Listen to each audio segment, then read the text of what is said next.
Good afternoon everybody. बेटा आज हम इक्वलिटी ऑफ द मैट्रिक्स के ऊपर डिस्कस करेंगे। तो सबसे पहले हमारे पास डेफिनेशन क्या होती है कि हमारे पास दो मैट्रिक्स, जैसे हमारे पास ए आई जे और बी मैट्रिक्स बी आई जे है, are said to be equal. इनको इक्वल आप कब कहोगे? If they are of the same order, यानी उनके अंदर जो सेम ऑर्डर की होनी चाहिए, यानी जो एम क्रॉस एन है, number of rose and number of columns, वो दोनों क्या होने चाहिए? हमारे सेम होने चाहिए। एंड सेकंड बेटा हमारे पास each element of the A is equal to the corresponding elements of B, and that is A I J is equal to A I J is equal to B I J for all I and J. For example, अब find the values of A B C D. आपको A B C D की value निकालनी है from the following equation: 2a plus B, A minus 2b, 5c minus D, 4c plus 3d, 4 minus 3 11 और 24। 2a plus B हमारे पास 4 हो गया बेटा, a minus 2b minus 3, 5c minus d is equal to 11 और 4c plus 3d is equal to 24। अब बेटा हम इसमें क्या करते हैं कि फर्स्ट को मल्टीप्लाई 2 से कर लेते हैं। तो फर्स्ट को 2 से multiply, 2 2 4 plus 2b is equal to 8। और अब इसके अंदर हम सेकंड को अगर जोड़ दें तो a minus 2b is equal to minus 3 है, ये 2b प्लस का हो गया, ये माइनस का हो, कैंसिल हो गए, तो ये टोटल हमारे पास 5a आ गया, and that is equal to 5।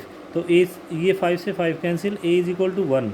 ए की वैल्यू क्या आ गई बेटा? हमारी 1 आ गई। अब इसके बाद हम क्या करते हैं कि putting the value of A in the first, कि फर्स्ट के अंदर अगर हम फर्स्ट इक्वेशन में वैल्यू रखें ए की, तो ये हमारे पास क्या है? 2 into 1 plus b is equal to 4। तो b is equal to 4 minus 2, b is equal to 2 आ गया। Now multiplying the third equation by 3। अब यहाँ 3 क्यों मल्टीप्लाई किया? क्योंकि यहाँ पे 3d है, तो यहाँ पे भी 3d लेके आना है हमें। तो ये हमारे पास 15c minus 3d is equal to 33। ये इक्वेशन नंबर 5 हो गई। अब हम इसको 5th और 4th को ऐड कर देते हैं, तो ये हमारे पास कितना आ जाएगा? आपके पास इसके अंदर ये 15c माइनस 3d आपके पास is equal to 33, 4c plus 3d is equal to 24। तो इससे हमारे पास क्या है? 19c is equal to 57। ये इधर आपके पास डिवाइड हो जाएगा आपका, तो ये हमारे पास क्या आ जाएगा इसका? 57/19 दैट इज इक्वल टू 3 आपके पास हो गया बेटा। Putting the value of c in the equation 5th, तो 15 into 3 minus 3d is equal to 33, 45 minus 3d is equal to 33, minus 3d is equal to 33 minus 45, 3d is equal to 12। इससे हमारे पास d की value क्या आ गई बेटा? 4 आ गई। तो a is equal to 1, b is equal to 2, c is equal to 3 and d is equal to 4। ये इस तरह से आपके पास हो जाएगा। अब बेटा हमारे पास है if a matrix has 24 element. अगर कोई मैट्रिक्स है और उसके पास 24 एलिमेंट है, what are the possible orders it can have? What if it has 13 elements, और इसके 13 एलिमेंट हो तो क्या ऑर्डर मिलेंगे? तो possible orders of the matrix having the 24 elements: 1 into 24, 24, 2 into 12, आपके पास आपका 3 इंटू 8, 4 इंटू 6।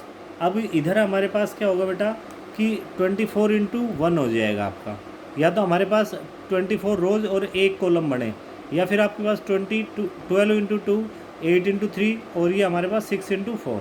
और अगर बेटा ऐसे ही 13 एलिमेंट का करना है तो 13 इंटू 1 और 1 इंटू 13, ये दो ही पॉसिबल ऑर्डर बनेंगे, क्योंकि इसमें और तो कोई हमारे फैक्टर हो नहीं सकते। तो फैक्टर नहीं होंगे तो हमारे पास यही एक सिर्फ ऑर्डर होगा, 1 इंटू 13 और 13 इंटू 1। इसके बाद हम नेक्स्ट पे चलते हैं बेटा अपना, कि कंस्ट्रक्ट ए 2x2 मैट्रिक्स, कि हमें एक 2x2 की मैट्रिक्स बनानी है। A I J whose elements are given by A I J is equal to I plus J by 2, I plus J का होल स्क्वायर अपॉन 2। तो ये हमारे पास क्या आ जाएगा? A11, A12, A21 और A22, ये हमारे पास है। तो A11 की वैल्यू क्या होगी? आई की वैल्यू 1 है बेटा, जे की वैल्यू 1 है, तो 1 प्लस 1 का होल स्क्वायर अपॉन 2, तो ये हमारा 2 का होल स्क्वायर अपॉन 2, एक स्क्वायर कैंसिल हो गया हमारा, तो 2 वैल्यू आ गई।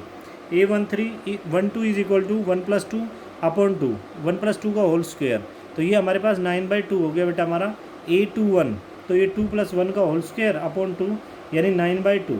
A22 2 प्लस 2 अपॉन में 2, और ये इसका होल स्क्वायर यानी 16 अपॉन 2, तो ये कैंसिल होके 8 आ गया बेटा। तो हमारी रिक्वायर्ड मैट्रिक्स क्या आ गई? 2, 9/2, 9/2 और 8। ठीक है बेटा, इस तरह से हम अपनी मैट्रिक्स बना देंगे। नेक्स्ट आपको बनानी है A I J 2i minus जे, और यहाँ पे कंस्ट्रक्ट ए 3/4 मैट्रिक्स। यानी 3 आपके पास क्या है, रोज़ है और 4 कॉलम है। तो यहाँ पे A11 जब आप करोगे 2 इंटू 1 माइनस 1, तो 2 minus 1 is equal to 1। A12 is equal to 2 into 1 minus 2, तो 2 minus 2 is equal to 0। A13 2 into 1 minus 3, 2 minus 3 is equal to minus 1।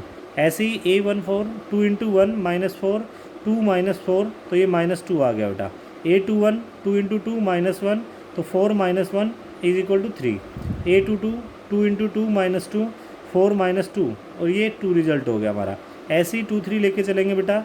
x की वैल्यू मतलब आपके पास m की वैल्यू 2 है और j की वैल्यू आपके पास आपकी 3 है, तो ये 2 इंटू 2 माइनस 3, तो ये हमारे पास 4 माइनस 3 1।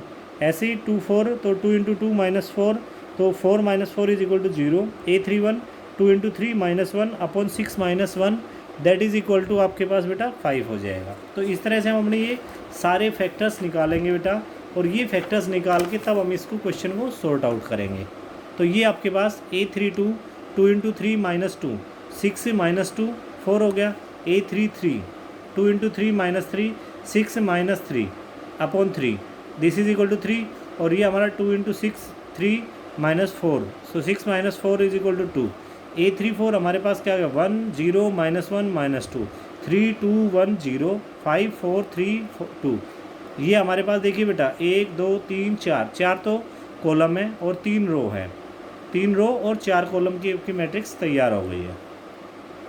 नेक्स्ट है आपके पास कि x plus y plus z, और ये x plus z y plus z 9 5 7, तो इनको बेटा इक्वलेंट है, तो इक्वल एलिमेंट हमारे पास आपस में इक्वलेंट हो जाएंगे।